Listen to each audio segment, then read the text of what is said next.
Last 3 మంత్స్‌గా నేను exercise చేయలేదు. అందుకే బరువు పెరిగాను అని పేషెంట్స్ యూజువల్‌గా నాకు చెప్తూ ఉంటారు. దీంట్లో ఎంతవరకు నిజం? Hello! I am doctor Gautam Meher, your hormone specialist in Gautam's diabetes and hormone care Vijayawada. Exercise డైరెక్ట్‌గా బరువు తగ్గడానికి అసలు ఉపయోగపడదు.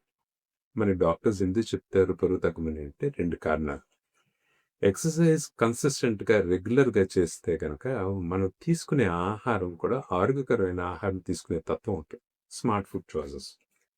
రెండోదేంటంటే ఎక్సర్సైజ్‌తో పాటు స్ట్రెంత్ ట్రైనింగ్, కొంచెం యంగర్ ఏజ్ గ్రూప్స్ అయితే హెచ్ఐటీస్ అంటే హైలీ ఇంటెన్సివ్ ఇంటర్వల్ ట్రైనింగ్ ఈ 2 చెప్తామనమాట.